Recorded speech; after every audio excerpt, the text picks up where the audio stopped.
Film की शुरुआत में दिखाया जाता है कि एक मजबूर बाप शॉन अमेरिका की बॉर्डर क्रॉस करके मैक्सिको पहुंच जाता है।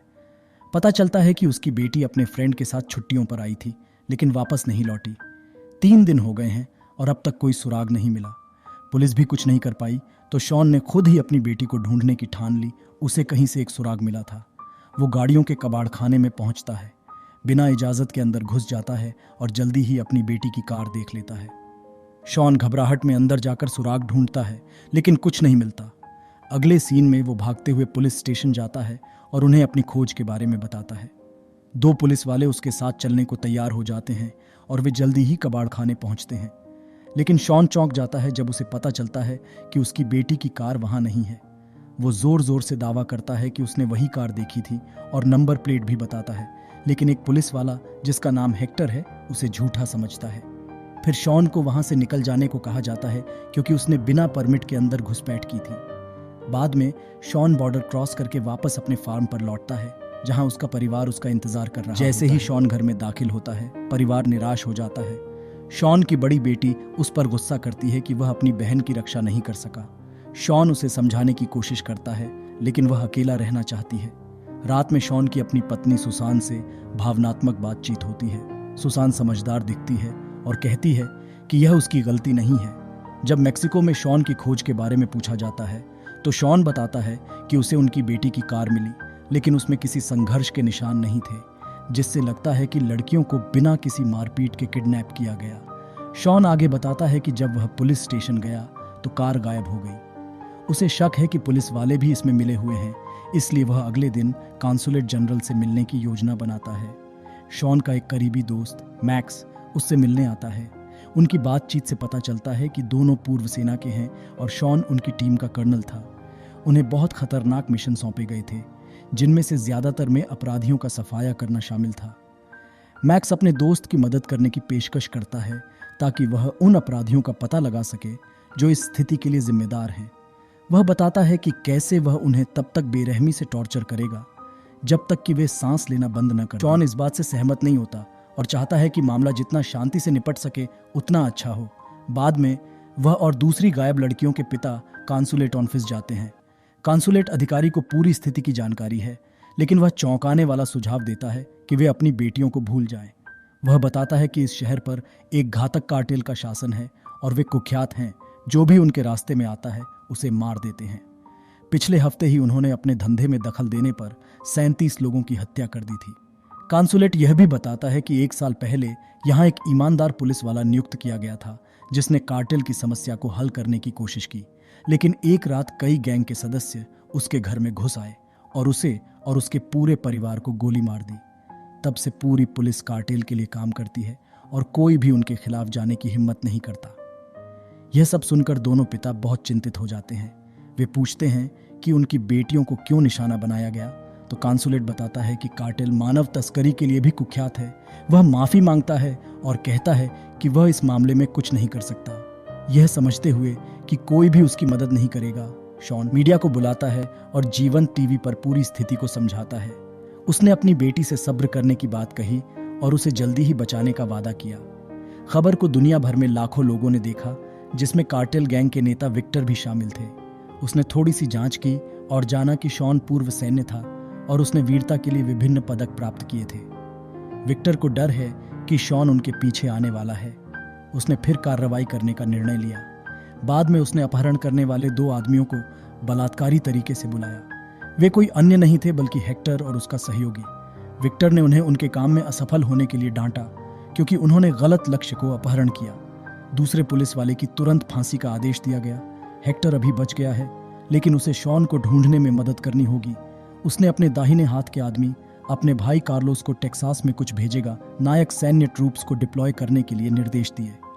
वह चाहता है कि शॉन और उसका पूरा परिवार 40 घंटे के भीतर पकड़े जाए। उसे यह भी स्पष्ट करना है कि कार्टेल के साथ कोई भी लड़ने वाला इसका भुगतान करेगा, चाहे वह सीमा के पार से हो या न हो। अगले सुबह बड़ा कॉन्वॉय कार्टेल के सदस्य का, जिसके नेता कार्लोस हैं, गुप्त तौर पर एक सुरंग से संयुक्त राज्यों में प्रवेश कर रहा है। वे पूरी तरह से हथियारबंद हैं, किसी परिवार को हत्या के लिए तैयार हैं। उसी समय हम देखते हैं शॉट अपने फार्म पर स्नाइपर से फॉक्स हंटिंग कर रहे हैं।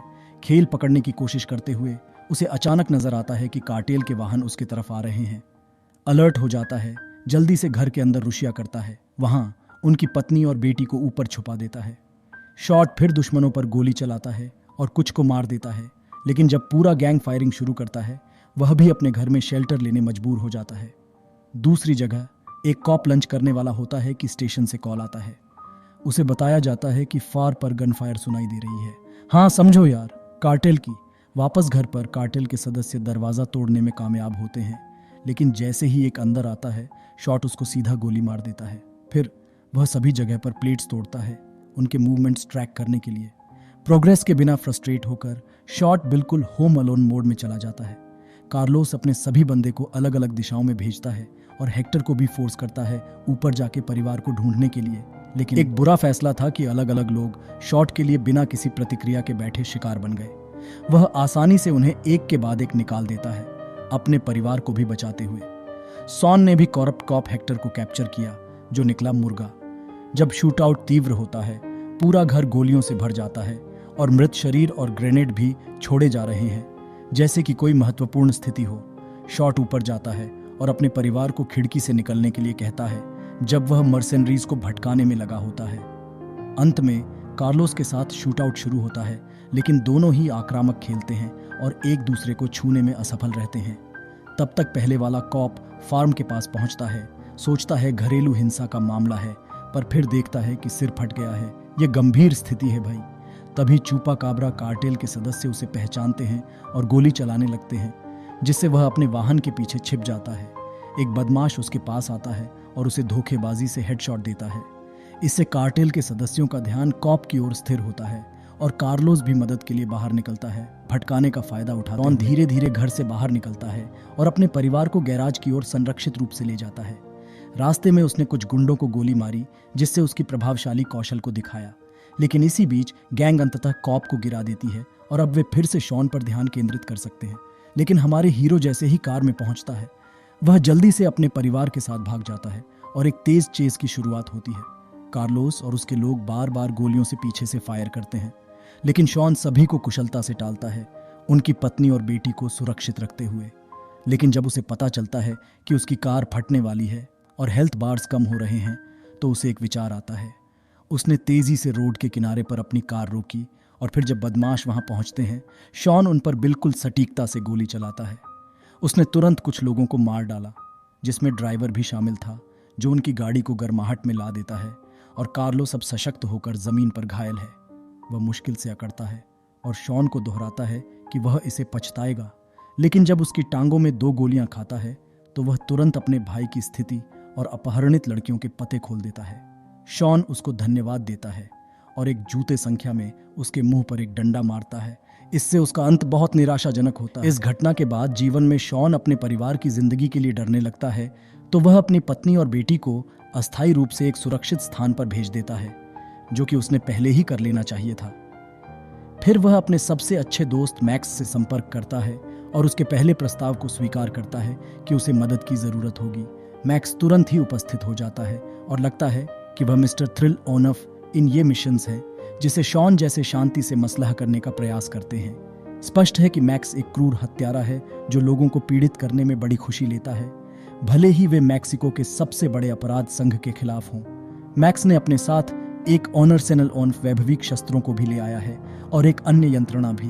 उसने विक्टर के छुपने की जगह पर भी कुछ शोध किया है, जहां वह लड़कियों को बंदूकदारी में रखता है।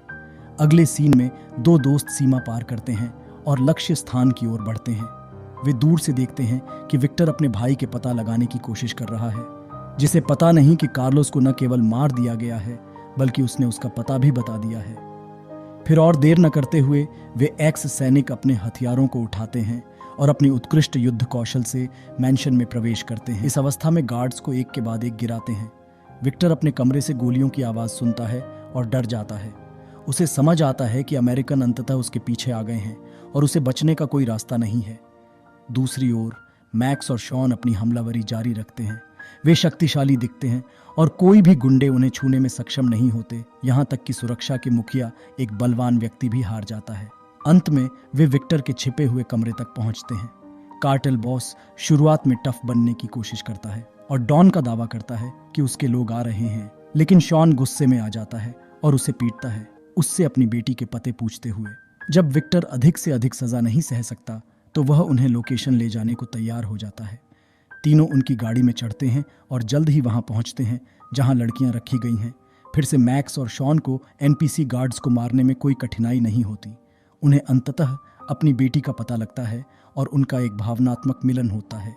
अपने दोस्त भी सुरक्षित और अच्छी हालत में होने के बाद जब अन्य बदमाश वहां पहुंचते हैं, शॉन जल्दी से लड़कियों को उठा लेता है और वहां से चला जाता है। लेकिन यहां तक बुरे लड़के मैक्स अभी भी अपना काम पूरा नहीं किया है। उसने एक ही बात के लिए आया है और उसे वह करने के लिए अड़ियल है। फिर वह अपनी चाकू निकालता है और एक खून से लथपथ विक्टर की ओर बढ़ता है, तैयार होकर उसे यातना देने के लिए। अगले सुबह मैक्स एक सार्वजनिक श्राइन के पास पहुंचता है और विक्टर का विश्लेषित सिर वहां रखता है। इसके बाद वह लड़की को बुलाता है ताकि वह उसके किए गए काम से संतुष्ट हो सके। उसे लगता है कि वह जो कुछ भी किया है उससे उसे खुशी है। इसी बीच शॉन और उसका पूरा परिवार अंततः होम पर हो जाते हैं और इस अवसर को मनाने के लिए उन्होंने निर्णय लिया है कि वह अपनी दाढ़ी और मूंछ शेव करेंगे। और इस तरह के वीडियो के लिए चैनल की मदद करने के लिए सब्सक्राइब करें, अधिसूचनाएं चालू करें और लाइक छोड़ें। धन्यवाद देखने के लिए। बात देखने